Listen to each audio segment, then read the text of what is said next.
علیکم دوستوں، ایک واقعہ بتا رہا ہوں آپ کو کہ ایک بادشاہ نے خواب دیکھا کہ اس کے سارے دانت ٹوٹ کے نیچے گر گئے ہیں، بکھرے پڑے ہیں۔ تو اس نے وزیر کو حکم دیا کہ معبر کو بلاؤ۔ خواب کی تعبیر بتانے والے کو معبر کہتے ہیں۔ معبر کو بلایا گیا، بادشاہ نے اس کو اپنا سارا خواب سنایا اور کہا کہ بتاؤ اس کی تعبیر کیا ہے۔ تو دیکھیے کیا کہہ رہا ہے کہ بادشاہ سلامت، آپ کے گھر والے رشتہ دار سب آپ کی آنکھوں کے سامنے مر جائیں گے، سب سے آخر میں آپ مریں گے۔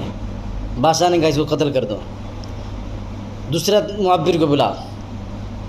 دوسرا معبر آیا، بادشاہ نے اس کو خواب سنایا۔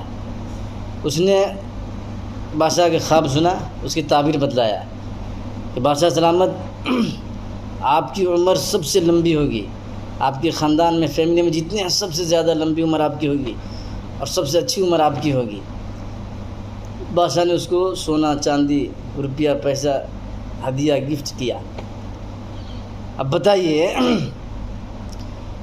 کیا اس میں یہ دوسرا معبر بتایا ہے کہ آپ کی عمر سب سے لمبی ہوگی، کیا اس کے اندر وہ لفظ نہیں آتا ہے کہ سب آپ کے سامنے مریں گے؟ آتا ہے۔ اس لیے میرے دوستو، الفاظ کا چناؤ کر کے سوچ سمجھ کے آپ بولا کریں، ورنہ سزا آپ ہی کو بھوگنا پڑے گا، چاہے آخرت میں بھوگیں یا دنیا میں، لیکن سزا آپ ہی کو ملے گی۔ اس لیے الفاظ کا چناؤ سوچ سمجھ کے کریں۔